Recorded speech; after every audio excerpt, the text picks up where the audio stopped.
Hello everyone, welcome to the living chemistry. तो पिछले video में हम लोग देख चुके थे एल्केन्स का इंट्रोडक्शन, उसका नोमेनक्लेचर, उसका आइसोमेरिज्म। इस वीडियो में हम लोग देखेंगे उसके फिजिकल और केमिकल प्रॉपर्टीज़ को। तो स्टार्ट करते हैं फिजिकल प्रॉपर्टीज से। तो इसका फिजिकल प्रॉपर्टीज में सबसे पहला आता है कि नॉन पोलर नेचर के होते हैं, नॉन पोलर नेचर। और ये जो नॉन पोलर नेचर होता है वो होता है कार्बन कार्बन जो कि कोवेलेंट बॉन्ड बनाते हैं, ठीक है, और कार्बन हाइड्रोजन ये भी कोवेलेंट बॉन्ड होता है। कार्बन और हाइड्रोजन का जब हम लोग बात करते हैं तो उन लोग के इलेक्ट्रोनेगेटिविटी में एक स्मॉल डिफरेंस होता है, ठीक है। तो इसी स्मॉल डिफरेंस के कारण वो नॉन पोलर नेचर के होते हैं। सेकंड, इसमें वीक वॉन्डर वॉल फोर्स होते हैं, van der Waals force, weak van der Waals force होते हैं। और ये जो वीक वॉन्डर वॉल फोर्स होते हैं उसके कारण कार्बन 1 टू कार्बन 4 गैसेस होते हैं। मतलब कार्बन 1 टू कार्बन 4 मतलब हम लोग बात कर रहे हैं मेथेन, ठीक है, मेथेन, एथेन, ऐसे प्रोपेन, ब्यूटेन, वहां तक सब गैसेस होते हैं। उसके बाद कार्बन 5 से कार्बन 17 तक सारे लिक्विड्स फॉर्म में होते हैं, लिक्विड फॉर्म में होते हैं। फिर बात करते हैं हम लोग कार्बन 18 से अबव वाले, ठीक है, कार्बन 18 से अबव वाले जो होते हैं वो सॉलिड फॉर्म में होते हैं। और ये जो स्टेट होता है इन लोग का, ये जो फॉर्म होता है हम लोग गैसेस, लिक्विड और सॉलिड, ये होता है रूम टेम्परेचर पे। Room temperature in the sense 25 degree Celsius. तो 25 डिग्री सेल्सियस पे हम लोग कार्बन 1 टू कार्बन 4 जो होते हैं वो गैसेस होते हैं, कार्बन 5 टू कार्बन 17 जो होते हैं वो लिक्विड होते हैं, कार्बन 18 टू अबव, ठीक है ना, वो सॉलिड होते हैं। नेक्स्ट हम लोग बात करते हैं कि इसके बॉइलिंग पॉइंट को, ठीक है ना। तो boiling point increases as the molecular mass increases, molecular mass increases, ठीक है। इसका मतलब क्या हुआ, जैसे कि हम लोग बात करते हैं मेथेन का तो CH4, ठीक है, ऐसे ही हम लोग मॉलिक्यूलर मास बढ़ा देते हैं, हम लोग इसको चेन को बढ़ा देते हैं। जैसे यहाँ पे C2H6 ले लिए, ठीक है, ये क्या था, मेथेन था, ये क्या हो जाएगा, एथेन हो जाएगा। तो इसमें क्या हुआ, इन दोनों के बीच में डिफरेंस क्या हुआ कि इसका मॉलिक्यूलर फॉर्मूला इस वाले से कम है, तो इसका बॉइलिंग पॉइंट क्या होगा, कम होगा, और इसका बॉइलिंग पॉइंट ज़्यादा होगा। तो ये बोल रहा है boiling point increases as the molecular mass increase करेगा, जैसे जैसे मॉलिक्यूलर मास इंक्रीज करेगा वैसे वैसे उसका बॉइलिंग पॉइंट इंक्रीज करेगा। और ये जो बॉइलिंग पॉइंट होता है, boiling point decreases as the branch increases, ठीक है, जैसे जैसे ब्रांच होने लगेंगे हाइड्रोकार्बन्स में, मतलब एल्केन्स में, ठीक है, एल्केन्स में जैसे जैसे ब्रांच बढ़ेंगे वैसे वैसे उसका बॉइलिंग पॉइंट क्या होगा, डिक्रीज करेगा, ठीक है। जैसे कि हम लोग देख लेते हैं, एक स्ट्रक्चर ले लेते हैं हम लोग ब्यूटेन का। तो ये हो गया ब्यूटेन का structure, CH3 CH2 CH2 CH3, ठीक है, इसको हम लोग ब्रांच कर देते हैं। तो ये हो जाएगा CH3, यहाँ पे कार्बन H, CH3, ये हो जाएगा यहाँ पे CH3, ठीक है। ये भी क्या है, ब्यूटेन ही है, ठीक है, लेकिन ये ब्रांच ब्यूटेन है, ठीक है, ब्रांच ब्यूटेन है। तो इसमें क्या हो रहा है कि इसमें हम लोग का बात करते हैं सरफेस एरिया, सरफेस एरिया। तो अगर हम लोग देखें इसका सरफेस एरिया क्या है, ज़्यादा है, इसका सरफेस एरिया क्या हो गया, कम हो गया, ठीक है, कम हो गया। तो सरफेस एरिया कम होने के कारण इसका बॉइलिंग पॉइंट जो होगा, BP जो होगा वो डिक्रीज कर जाएगा, ठीक है। तो ये होता है बेसिक सा हम लोग का फिजिकल प्रॉपर्टीज। अब हम लोग देखते हैं केमिकल प्रॉपर्टीज। नेक्स्ट हम लोग देखते हैं केमिकल प्रॉपर्टीज। तो जो केमिकल प्रॉपर्टीज होते हैं ये हम लोग का जो एल्केन्स होता है, ठीक है, एल्केन्स का बात कर रहे हैं। तो एल्केन्स एसिड्स, बेस और यहाँ पे ऑक्सीडाइजिंग एंड रेड्यूसिंग एजेंट्स के साथ रिएक्शन नहीं देते हैं, ठीक है ना।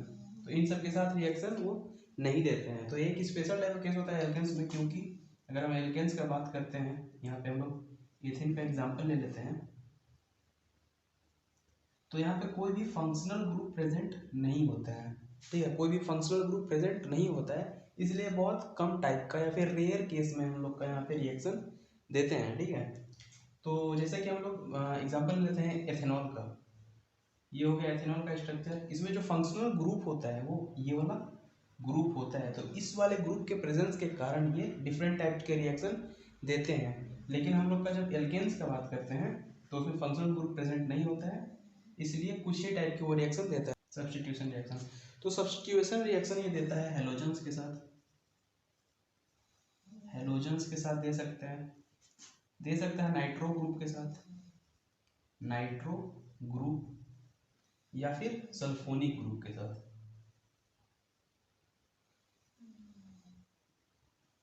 ठीक है। तो इन सब के साथ वो सब्स्टिट्यूशन रिएक्शन देता है। मेनली हम लोग देखते हैं हेलोजिनेशन,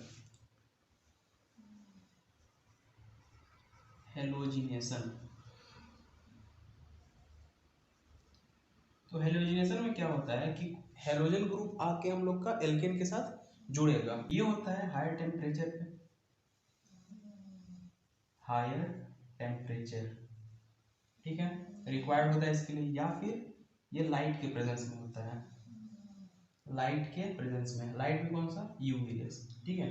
तो इसके प्रेजेंस में हम लोग का हेलोजिनेशन रिएक्शन होता है। जैसे कि हम लोग एग्जांपल देख लेते हैं यहाँ पे मेथिन का CH4, ठीक है, यहाँ पे क्लोरीन के साथ रिएक्शन करा रहे हैं, किसके प्रेजेंस में, लाइट के प्रेजेंस में।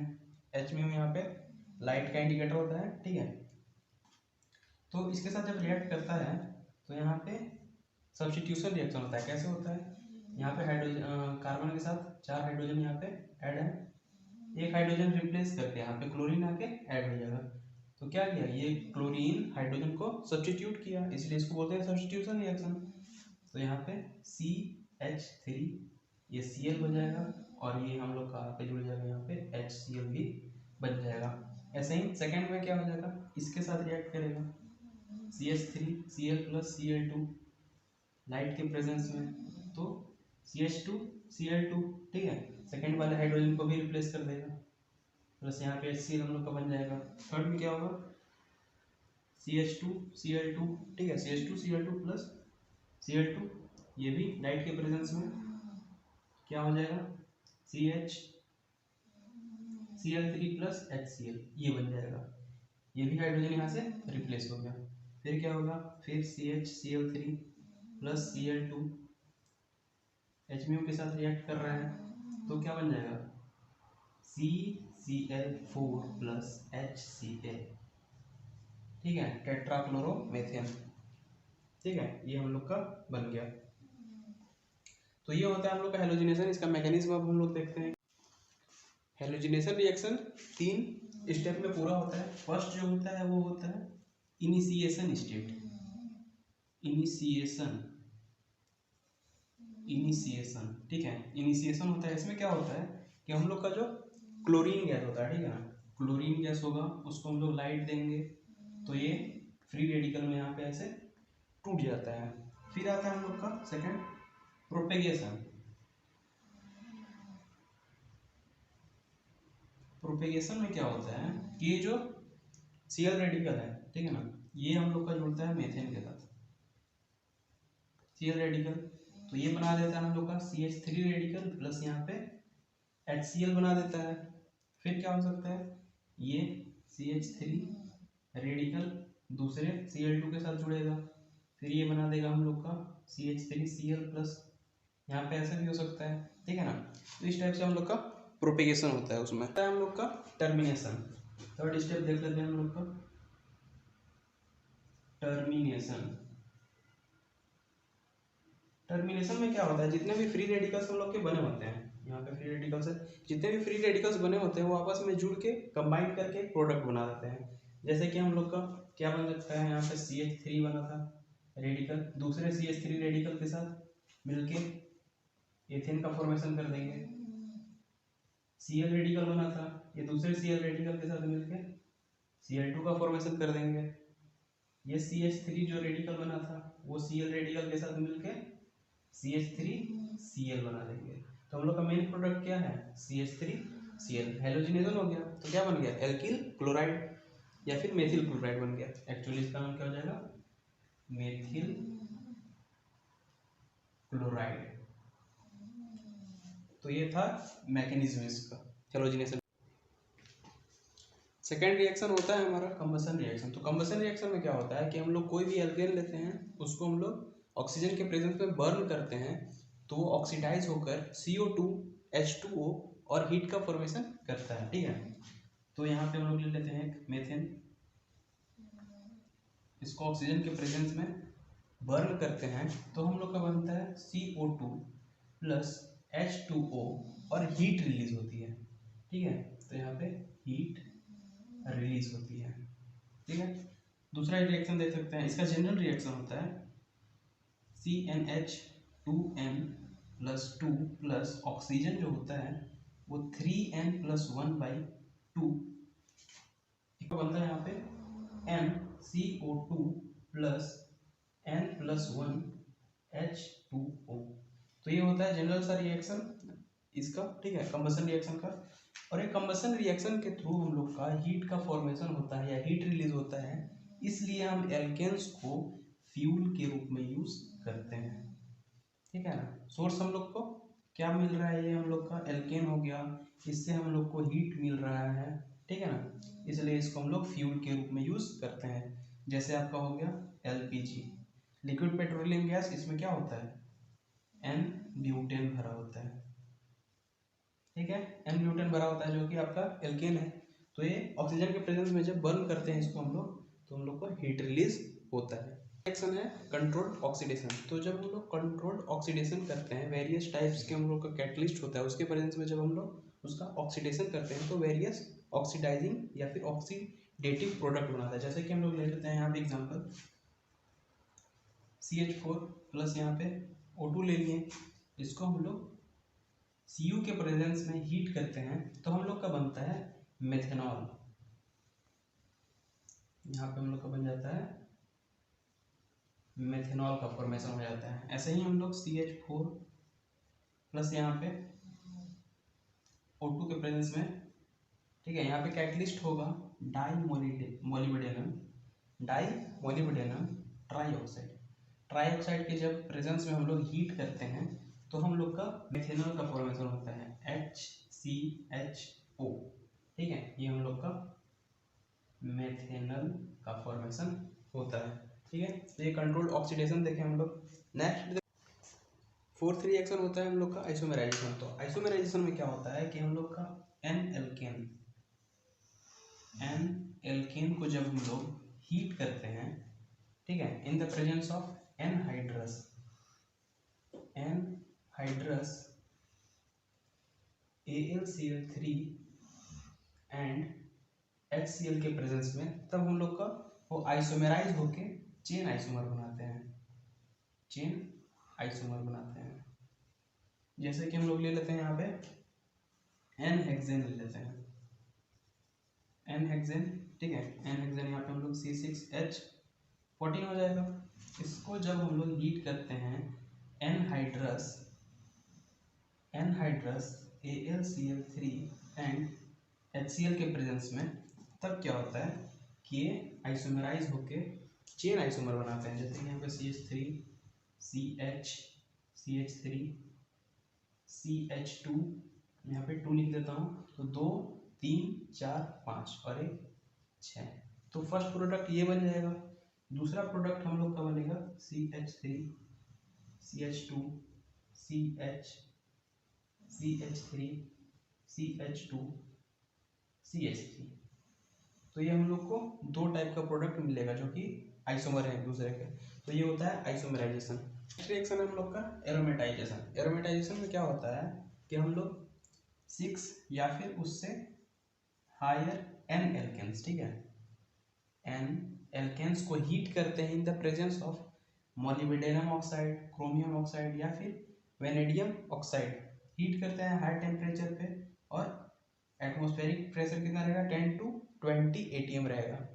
तब जब हम लोग का इसका रिएक्शन कराते हैं ऑक्साइड के साथ, तो यहाँ पे होता है डिहाइड्रोजिनेशन, डिहाइड्रोजिनेशन में क्या होता है, H2 बाहर निकलता है। तो यहाँ से H2 बाहर निकलेगा, तो जैसे जैसे यहाँ पे H2 बाहर निकलेगा डबल बॉन्ड का फॉर्मेशन होने लगेगा, तो हम लोग का एरोमेटिक कंपाउंड बन जाता है, और इस एरोमेटिक कंपाउंड को बोलते हैं हम लोग बेंजीन। तो ये था एरोमेटाइजेशन, रिएक्शन विथ स्टीम। तो जब हम लोग यहाँ पे एल्केन का रिएक्शन कराते हैं स्टीम के साथ, ठीक है, स्टीम के साथ हायर टेम्परेचर पे, हाई टेम्परेचर पे मतलब 1273 केल्विन, और ये होगा निकिल के प्रेजेंस में। जब निकिल के प्रेजेंस में हम लोग इसका स्टीम के साथ रिएक्शन कराते हैं एल्केन्स का, ठीक है, तो हम लोग का कार्बन मोनोऑक्साइड और डाई हाइड्रोजन बनता है, ठीक है। पाइरोलिसिस में क्या होता है कि हायर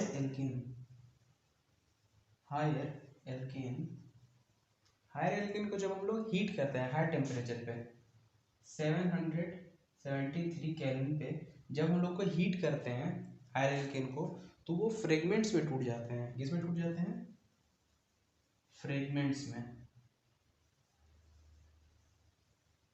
इसी फ्रेगमेंट्स में टूटने को ही हम लोग पाइरोलिसिस कहते हैं। हम लोग यहाँ पे एग्जांपल लेते हैं C6H14 का, इसको हम लोग हाई टेम्परेचर पे डिकम्पोज करते हैं, तो ये बन जाएगा C6H12 प्लस यहाँ से H2 गैस रिलीज हो गया, या हो सकता है ये टूट जाए C4H, यहाँ पे H हो जाएगा 8, ठीक है, प्लस यहाँ पे C2H6 भी टूट जाए। तो इस टाइप से क्या हो रहा है, फ्रेगमेंट्स में टूट जा रहा है, तो इसी को हम लोग पाइरोलिसिस कहते हैं। यहाँ तक हम लोग का केमिकल प्रॉपर्टीज खत्म हो जाता है। नेक्स्ट वीडियो आएगा एल्कीन्स में, तो अगर आप चैनल पे नए हैं तो प्लीज़ चैनल को सब्सक्राइब कर लीजिए, और अगर आपको वीडियो अच्छा लगा है तो प्लीज़ वीडियो को लाइक कर दीजिए। Thank you.